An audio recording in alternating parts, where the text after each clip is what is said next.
So hello and welcome everybody to the Serendipity Story Time. It's with great pleasure today I introduce my guest, Niamh O'Sheehan, who is a fantastic lady, a friend of mine, somebody who lives here local in this area of Spain where I live, and I've known Niamh for many years. You have sang at parties of mine. I've been to weddings where you've been the star guest, and I know you have lots of tricks up your sleeve. You're a full-time worker, you're a mother of three, a wife, a good friend.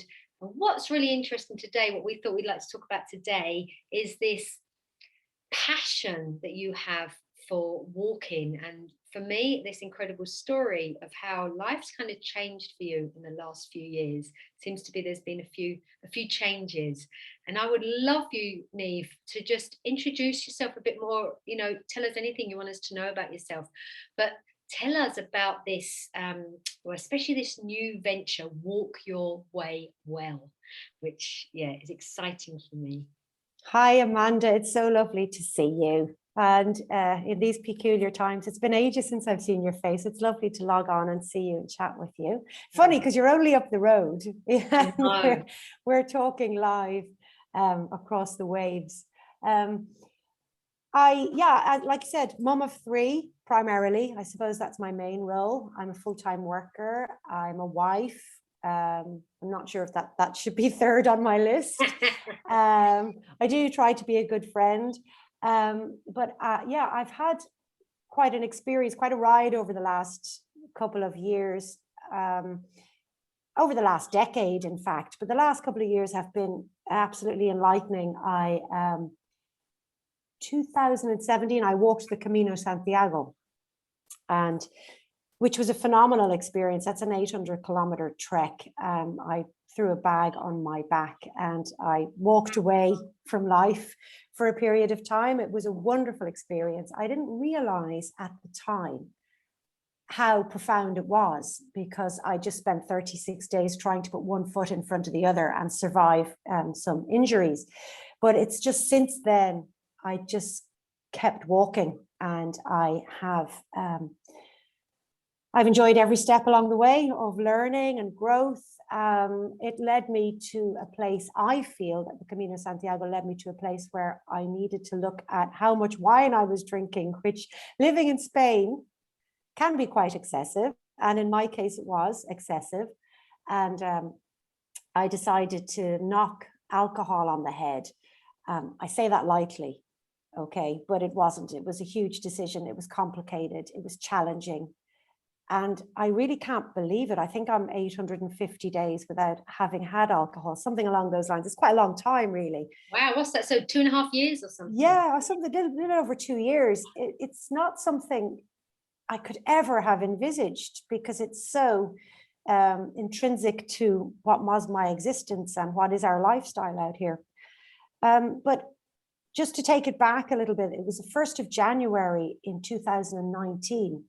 And I signed up to a 28-day challenge to quit alcohol for 28 days. So some people do dry January, but I found this online 28-day challenge, and I decided to give it a go, knowing full well that by day 2 or 3, I'd have a glass of wine. I mean, there was no question. But for some reason, it stuck for a while. I think I was quite determined to lose weight, and it stuck for a while. And I started reading about what alcohol was all about, because I didn't quite know. It was just something I did. I just drank. I didn't really know what it was doing to me, or physiologically or psychologically, emotionally. So, and at that time, this 28-day challenge, I decided to challenge myself to walk 280 kilometers. So having done the Camino Santiago, I knew physically that would be, intense, because I was working, but I felt I needed something to distract myself from drinking. So I walked my cotton socks off in this particular January. I walked the 280 kilometers, and I think people thought I was slightly bonkers. I mean, she's quit wine and she's just walking all the time. What's wrong with her? I think comments were made to my husband in that she's running away, or she's looking for something, or she's, you know, and I mean, yeah, I was doing something to distract myself from the fact that I didn't have a glass of wine. There was several hours in my day where I wasn't drinking, and those hours in my day, I needed to find something to fill the gap. Like I say, I mean, I only thought it would last a week or so. So I didn't think I was even going to hit the 280 kilometers. And I did. I hit the 280 kilometers. And at the end of this coming to the end of the 28-day challenge, this alcohol-free challenge, I knew that on day 29, like what most people do at the end of dry January, I knew that on day 29, I'd crack open a bottle of wine. I mean, it went without saying. The habit hadn't been broken. And therefore, I also knew that if I wanted this habit to stick, or this new way of existing that I was slightly starting to experience, if I knew that I wanted to delve deeper into that, I'd have to go further on a challenge. So I signed up for a 90-day challenge, which again, that's impossible, isn't it? How could Niamh O'Sheehan not drink for 90 days? You know, every photo prior to this had me with a glass of red wine in it. And it was only around day 60 where I felt a shift, where I thought, this could really be this. I could be this person. I could be this non-drinking person with this clarity and this new understanding and this appreciation of everything around me. And it was so beautiful, that 60-day mark, to realize that maybe I can do this. Yeah, imagine that. Imagine me living without wine. And yeah, it was a really wonderful time where I thought, I'm going to do this for a year. So I signed up for the 365-day challenge. Okay. Is that the 1 year no beer? That's the 1 year no beer. It's a fantastic forum online. And if anybody is looking for another way of finding a community or a tribe, 1 year no beer was the one that worked for me. I'd certainly highly, highly recommend it. I'm now 2 years and a bit without having drunk, and I've been able to step back a little bit from relying on 1 year no beer and that community so much. I'm now just basically relying on myself, and I have the power. I found my power. And but all of this deep passion for walking, it blossomed and it grew throughout these past couple of years, where I found my fitness. I lost weight. I was able to deal with emotional issues by stepping away from the stress and getting into nature and breathing in air and oxygen. And the new clarity that being alcohol-free gives you it's quite overwhelming sometimes. Colors can be brighter, you know, and dull sensations aren't dull anymore. Everything's quite vibrant. So the outdoors was a place that I could not be overwhelmed by everything. There was space, you know. I have been part of several walking groups, and I find that when we're out and about and we're walking is probably when I've had my best talking. You know about this, Amanda, walking and talking. And the idea that when you're walking and you're looking straight ahead, you know, and you're not looking into somebody's eyes, you can talk very freely, and you can talk very openly. Yeah. Nobody's looking at you, you know, nobody's mirroring you. It's almost like you're talking to air, even though somebody's to the right and left of you. So it's a great therapy, walking and talking. I've thoroughly enjoyed that over the last couple of years. My first experience of that was on the Camino Santiago, when you meet people along the way who have the most tremendous life stories that you'd normally know somebody 10 years before you'd even, you know, hint of some of the issues. Sure, or yeah. you just meet people on the Camino Santiago and we talk. And so yeah, I've got to the point now where I want to express how significant I find walking in my life, and hopefully other people might realize how wondrous it can be. So I'm hoping that in the next couple of minutes, you'll give me an opportunity to sell it. I can sell walking. No, I love that, because what I loved was we had a conversation the other day about walking and talking and what you're up to and what I'm up to. And I remember sort of saying, oh, look, May is this National Walking Month. Like, you want to do something together? And we're like, yeah, let's. I was like, you know what? I'm going to actually introduce the Serendipity Walks and Talks again. I'm going to start doing this Wellbeing Wednesday. And you've got this. I could hear this passion for this. You sent your logo, which is walk your way well, right? Yes. And you're onto something, and you're just in this, what you're about to do. And I love the conversations that we had, and I love what you've seen is that walking worked for you, and that's brilliant. And it would be brilliant for you to for other people who see how walking could be helpful for them as well. But that it's not actually whether we choose walking or yoga or meditation or praying or whatever it is that we do. It's what I loved hearing from you is, it's people finding their way. Absolutely. I needed to express this to my friend who's a designer when she was creating my logo for me. And I had to explain to her that there's 4 words: walk your way well. And I needed the emphasis, the illustration to reflect and focus on the word way, because my thing is walking. Okay, that's what I love, and that's what gets me out of a tricky situation. I'll go for a walk. That's not for everybody, but it's the thing I can tell you about, because I can tell you from a personal experience. And the other thing that wasn't the focus for me is wellness. You might want to walk your way happy. You might want to walk your way calm. So maybe you suffer from anxiety and your focus is to get yourself into a calm state. You might want to set up a new business, and you could use walking as a tool in your toolkit to help you walk your way to success, walk your way wealthy, walk your way healthy, walk your way. So it's not the walking so much or the end destination, it's the way we do things. It's the way we can motivate ourselves or find motivation, or it's the way we can give ourselves the opportunity to do something to get us to a better place, if I'm explaining properly. So generally speaking, I want to help people walk their way well. There's many ways you can walk. I'm not telling you to climb a mountain tomorrow. I'd like to talk to an individual and find out what their day-to-day existence is like. And I can learn from that. Well, I can't ask them to go and climb Everest. It's just not possible. They've got a full-time job and they've got 3 kids.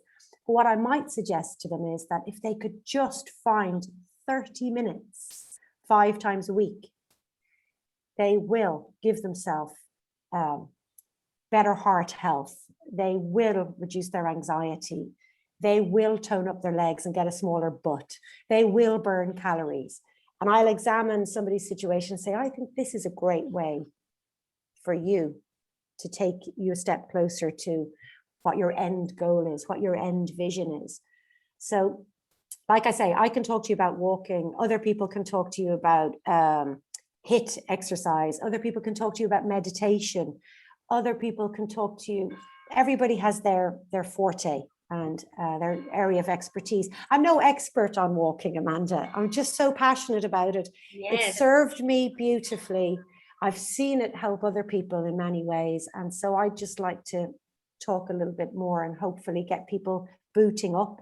And I love that outdoors, because it's just promoting wellness, promoting walking, promoting, and it sounds like this is going to, I don't know, unfold as some sort of business for you or something. It feels like it's probably got a lot more legs to it, right? You're just kind of, just sort of launching. I love that, launching with your logo. And so that's kind of exciting. It's exciting. And it is exciting. And so, we don't know where that's going to go, but where I come in from that, and I know we've been room buddies at wellness conferences and all stuff like that, but where we've had these kind of conversations, you mentioned something there which I thought was cool about motivation. And when I talk about how the mind works with children or teenagers, It often looks like, oh, we need to find our motivation.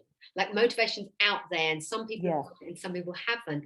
But when we talk to the teenagers about this stuff, we talk about how about like we have this innate motivation, like we have innate well-being and we have innate resilience and we have all this stuff that we're born with, innate. Absolutely. We're born with. So it's not that we have to focus on getting the motivation. It's, well, what is it that's getting in the way? If it's already there, like if it's innate. So I try and what I do when I do those sort of walks and talks is get people to just, understand a little bit about how their mind works, because I want them to notice what's covering it up, not having to buy it somewhere else or find it somewhere else. Oh, it's already there. So if it's already there, why don't I feel it?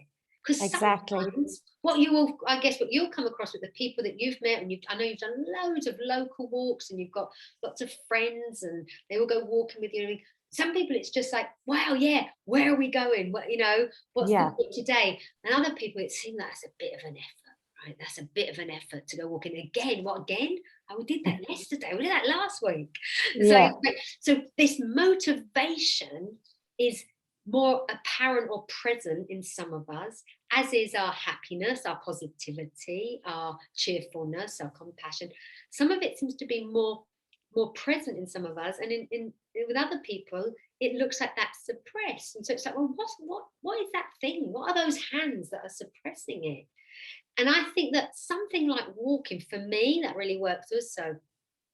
What happens when we're in nature, what happens, like you talked about, you're meeting people, doing something like the Camino de Santiago, which is on my wish list, and I look forward to that day when that opportunity can arise for me to take that, is you're meeting new people, you're listening to their story. It's not all about you. It's not all about you're in nature, you're suddenly back feeling that oneness of life. It's not about you, because I like that it becomes, you become somewhat insignificant because you're very small in a big space. Another type of walking I love, and it reminds me of just what you said, is walking. When I visit a city, one of the first places I want to go is the big park. I want to walk in the park. Oh, great. Parks are great. When you're walking in a city, in amongst the streets and the side streets, you can feel quiet and closed. But when you walk in a city park, isn't that really liberating? Yeah. I don't know, there's something about that. I just love walking in city parks. You get a real vibe. How you see life, because it's life in action. It's life. It's people trying to be fit. It's people gathering for picnics. It's people out with their children playing. It's where we live. It's not rushing from A to B. It's people going there to take time out. And I love a park. And going back to what you said about motivation and not having it, the other one that's a great one is I have no willpower. That always fascinates me, because I said that for 44 years or so. The myth. I've got no willpower. Well, what do you mean you've got no willpower?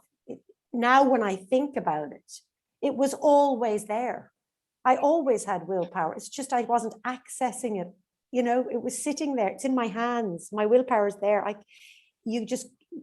So when I hear my friends saying, "Oh, you've got great willpower," or "I've got no willpower," I want them to try to understand that they have all the willpower in the world. They own it. They can own it. They can generate it. It's like the money tree. They can make willpower. There are such myths, Niamh, and we're really good at excuses. As human beings, we're very good at excuses and manipulating ourselves and manipulating other people. And they're the kind of things that I hope we can talk about on our walks.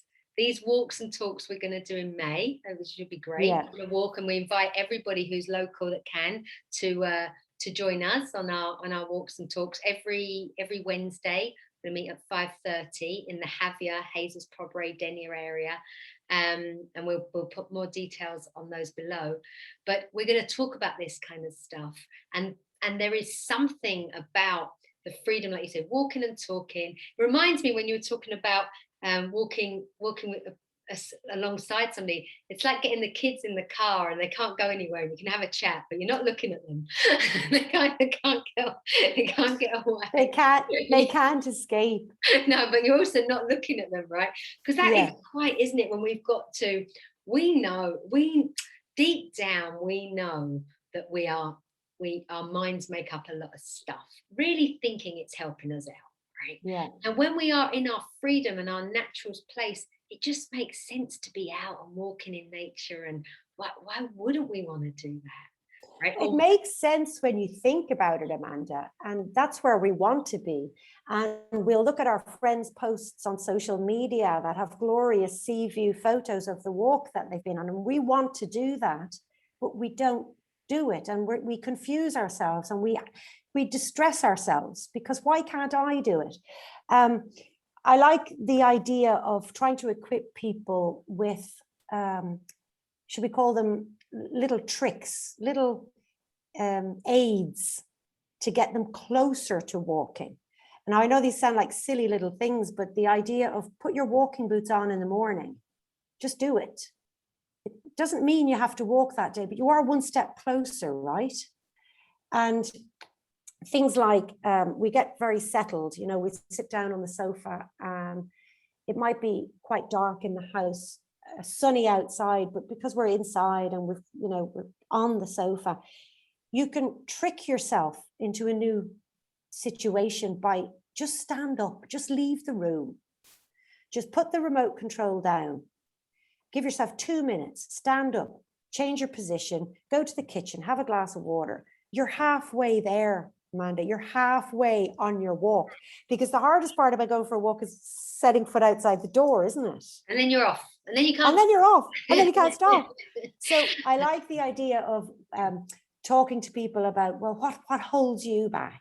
Is it Netflix? Is it, time? Is it the time of day? Is it because you think you can't go out? Because I have all these excuses myself. I have Raynaud's, which is like a circulatory. Yeah. And my hands, I mean, it's really painful when I have an attack, and I'll have several attacks a day.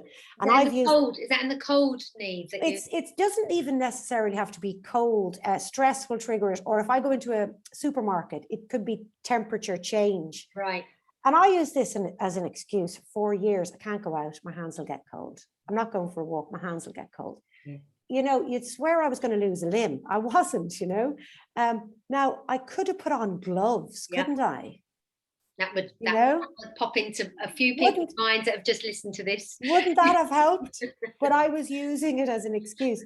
So I like the idea of really talking to people about what's holding them back. Why do they feel they can't do it? And let's tackle the real easy excuses first. Yeah. And then in tackling the easy excuses and getting out there walking, you might be able to face the bigger picture as to why you don't have the confidence to make some changes in your life, Great subjects. I'd love us to, maybe what's just occurred to me is that for anybody watching this that can't join us on one of our walks or all of our walks in May, maybe we could write about it afterwards or have another chat about it. And I'll write and talk about walking until I'm blue in the face. So that would be cool. And we I do want to write more. I do write a monthly article. I write Walk Your Way Well in a fabulous local magazine called Female Focus, who deserve our support. They've been around a long time. They've supported a lot of local businesses. So you can pick up Walk Your Way Well in the Female Focus, the printed copy or online. And I'll talk about it forever. Yeah, Amanda. Fantastic. So big invite to everybody. Come and join us. We'd love to see you Wednesdays in May 2021. Or maybe we'll do it every May. Or maybe we'll keep going. We'll keep walking. Just keep walking from one Wednesday until the next Wednesday. Because that's just, and I love that. Walking is what we're going to do. This celebrate in some. I think in the UK they have May is walk in the woods. Like there's so many days, world days, international days. It's a great way of helping yourself. It's not a high impact sport. It doesn't hurt our knees. It doesn't cost anything. You don't need to worry about fancy gym wear. You can fit it in anywhere during the day, morning, night. It's easy and it gets you out into the fresh air. So let's walk in May. And see where that happens. There's a lovely saying that I love, Niamh, which is, we're all just walking ourselves home, or walking each other home, right? Okay. Just walking each other home, because it's like we go for a walk, but we come back. and it feels like in life, that circle of life, we're always coming back to what we've already got. We're always coming back to who we already are, you know? And there's something gorgeous. You go out for your walk, you come back home, but I think there's so much more that we want to share with people. Yes, we're talking about, we want to be brilliant. I'd love to lose a few kilos and, you know, get my muscles a bit more strengthened up. But actually what we're pointing to is what's beyond that. What's, you know, who we truly are behind that. Here and here. So we'll be talking about that stuff, the mind, the heart, and the connection of it all. And it would just be fabulous to see some of you come and join us. Yes, I'm very excited to walk with you in May, in the Yeah. real world, not digitally, actually out there. It's going to be wonderful. Yeah, so good stuff. So we'll be in touch, and call either of us. Both of our details will be below. Call either of us if you want to join us, and yeah, we look forward to that. So thank you, Niamh, for being a wonderful guest, and thank you to everybody who has, especially if you stayed to the end. I'm very impressed. And they haven't walked away yet. Yeah, well, all the walking jokes are going to be coming out. All the walking jokes will come out of the closet. So lots of love to you all. Have a great day, morning, evening, wherever you're listening from. Thank you very much, Amanda. Walk your way well. Yeah, see you soon. Love, love, Bye. love. Bye. Thank you. Bye. Bye.